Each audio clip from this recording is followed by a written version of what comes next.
Hello, my friends. Welcome back to Storytime English. I am so glad you are here today. Take a slow breath, open your mind, and let this story carry you somewhere most people have never been. We are going to the heart of Africa. Did you know there was once a man so rich that historians today believe he was the wealthiest person in all of human history? Not just in his time, in all of human history. Not a European king, not a Chinese emperor, an African king, from a kingdom that most of the world had never seen on a map. And did you know what happened when this man traveled through Egypt? He gave away his gold along the road. He gave freely, from generosity and joy. But his gold was so much that just from his giving, the Egyptian economy was damaged for 12 years. His name was Mansa Musa, and today we are going to discover who he was, where he came from, and why his story is one of the most extraordinary ever told. Stay with me. This is a story full of gold, and at the end of it, there is something important for you. The year was around 1280. In the western part of the great continent of Africa, a child was born. His name was Musa Keita. We know little about his early childhood, but we know a great deal about the world he was born into. West Africa in those days was a place of great beauty and power. Wide rivers running through green forests. Vast open grasslands called savannas. Savannas are wide, flat lands covered in tall grass and scattered trees. They stretch as far as you can see. Mountains in the south. And in the north, the Great Sahara Desert, stretching thousands of kilometers with almost no water and no shade. The people of this land were skilled farmers, traders, and craftsmen. They had built cities, roads, and markets long before the world outside Africa knew they existed. And deep in the earth beneath them, there was something extraordinary: gold. In the southern part of the Mali Empire, there were gold fields. A gold field is a wide stretch of land where gold can be found in the rivers and in the soil, not just a little gold. So much gold that traders had been crossing the Sahara for centuries just to buy it. From North Africa, from the Middle East, from as far as Europe, they all came for Mali's gold. And the man at the top of the Mali Empire controlled all of it. He was called the Mansa, a title that means King of Kings. But gold was not the only treasure. There was also salt. Salt is the white mineral that we put on our food. And salt was one of the most valuable things in the ancient world. People needed it to stay healthy. They needed it to preserve food, which means to keep food from going bad.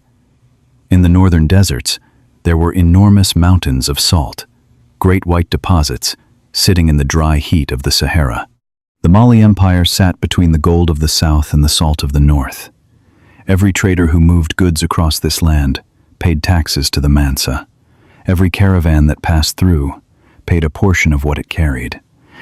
And so, over many generations, the wealth of Mali grew into something the world had never seen. By the time young Musa was born, the Mali Empire was already one of the richest kingdoms on earth, one of the most powerful.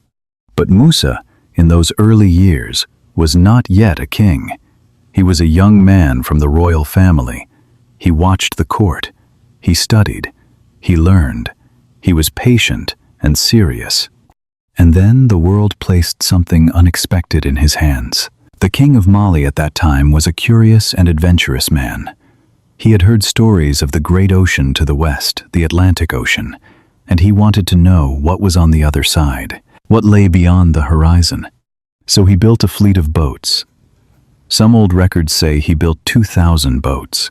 He filled them with sailors, food, and water. He sent the first boats west and told them to find the other side. He said he would wait for their return. They never came back. The king decided to go himself. He sailed west into the Atlantic, and he never came back either. Think about that for a moment. the king of one of the richest empires in the world, sailing into the unknown ocean and never returning. Musa had been the king's deputy, the person who manages the kingdom when the king is away. And when the king did not return, Musa became the new Mansa. The year was around 1312. Musa was about 30 years old. He would rule for the next 25 years, and in those years, he would build something the world would not forget. But Musa's greatest story had not yet started. He was about to begin a journey. And on that journey, the world would finally see what Mali truly was. Mansa Musa was a deeply religious man. He was Muslim, which means he followed the religion of Islam. One of the most important duties in Islam is the Hajj. The Hajj is a pilgrimage to the holy city of Mecca. A pilgrimage means a long and sacred journey to a holy place. Mecca is in the land we now call Saudi Arabia. A journey from Mali to Mecca was about 4,000 kilometers through the Sahara Desert, through North Africa, across many different lands. For most people, such a journey was a dream. It was dangerous, expensive, and took months. But Musa was not most people. He decided to make the Hajj as an act of faith and as a gift to the world. He would show what the Mali Empire truly was. He would be generous in a way that no king before him had been generous. He would invite the world to see him, not to frighten, but to give. For 2 years, he prepared. He organized his court, his soldiers, his scholars, and his servants. He gathered the gold that would travel with him. He planned every day of the journey with care, and when everything was ready, he gave the order. In the year 1324, Mansa Musa left his capital city and began his journey north. He did not travel quietly. He traveled with 60,000 people. 60,000 soldiers, officials, teachers, religious scholars, servants, cooks, and musicians, his wives and their attendants. Thousands of people following their king on the holy road. The columns stretched across the desert like a river of humanity, and with them came the gold. 80 camels, each carrying 300 pounds of gold dust. If you tried to hold 300 pounds in your hands, you could not lift it. The weight would be impossible. And there were 80 camels carrying this much. The gold alone was worth more than most kingdoms in Europe held in their entire treasury. The great column moved north across the Sahara. The heat in the daytime was crushing. The nights were cold. Water was precious and carefully managed. But every town and village they passed through became richer because of them. Musa gave gold to the poor at every stop. He gave gold to mosques and to teachers. He gave gold to the families of ordinary workers who came to watch the great column pass. He gave freely, the way a river gives water without counting, because there was always more. Can you imagine walking beside such a man, watching gold change hands like sand, watching strangers smile and cry with gratitude, watching a city's poverty disappear for a single day because a great king passed through?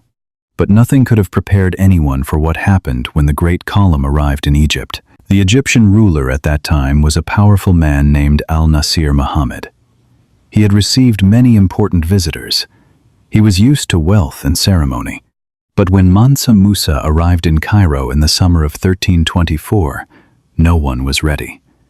The column entered the city like a golden river. Thousands of soldiers and servants in ordered lines, camels heavy with gold dust. And ahead of Musa himself, 500 servants walked in 2 lines. Each one carried a golden staff. A staff is a long decorated rod, held as a symbol of royal power. 500 golden staffs, catching the sun. The sight was like nothing Cairo had ever seen. There was a small moment of difficulty. In Egyptian custom, visitors bowed before the ruler.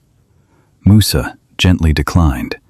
As a pilgrim, on his way to Mecca, he would bow only to God. After a respectful discussion, a way was found. The two rulers met as equals. Then, the giving began. Musa gave gold to Al-Nasir Muhammad and his court. He gave gold to scholars, judges, and officials. He walked through the streets of Cairo and gave gold to the poor families he met. He bought goods from every merchant and paid far more than the asking price. He built a mosque in Cairo using his own gold. He paid for teachers and schools. He stayed in Cairo for 3 months. And when he left, something unexpected had happened. There was so much gold in Cairo that the value of gold fell sharply. In any market, when there is too much of something, it becomes less valuable. Too much gold means gold is worth less. And when gold is worth less, prices for everything else begin to rise. Ordinary people found it harder to buy food. Merchants lost profits. The gold market of Egypt did not recover for 12 years. 1 man, 3 months, 12 years of damage, simply from being generous. This was extraordinary. Nobody in all of history had ever caused so much change just by giving. But Musa was not finished. He had come a long way, and in Mecca, his story would take another remarkable turn. Musa continued east and completed his Hajj in Mecca with deep prayer and care. He gave generously to the holy sites. He met scholars and leaders from across the Islamic world. His name and the story of his wealth and kindness traveled ahead of him everywhere he went. On the return journey, something happened that would change West Africa forever. Musa met a remarkable man. His name was Abu Ishaq al-Sahili. He was a poet and an architect, a person who designs buildings from the city of Granada in what is now Spain. He was cultured, deeply educated, and deeply talented. Musa recognized something special in him. He invited al-Sahili to return to Mali. He gave him a gift of 200 pounds of gold and asked him to design new buildings for the empire. Al-Sahili agreed. When the great column finally returned home, after more than a year of travel, al-Sahili began his work. He designed the famous Jingareber Mosque in the city of Timbuktu, a grand building with tall towers and smooth curved walls. It was built from dried mud brick. Mud brick stays cool in the heat and warm in the cold. Parts of that mosque still stand today. 700 years later, you can still walk through its doors. But the greatest thing Musa built was not made of brick. It was made of knowledge. Under Mansa Musa, the city of Timbuktu became one of the most important places in the world. Timbuktu was already a busy trading city, but Musa made it something more. He built schools. He brought scholars and teachers from Egypt, Arabia, and across the Islamic world. He funded libraries and paid for teachers to move to Timbuktu. The Sankor Mosque in Timbuktu grew into a great university. At its height, it had 25,000 students. They studied mathematics, astronomy, medicine, law, and philosophy. 25,000 people, learning together in the heart of West Africa. The world did not know this was happening. European maps of that time showed the lands below the Sahara as empty space, blank, unknown. They did not know about Mali's gold, about its libraries, about Timbuktu, about Mansa Musa, but they were about to find out. After Musa died around 1337, his son became Mansa. But the son did not have his father's strength. Other kingdoms grew more powerful.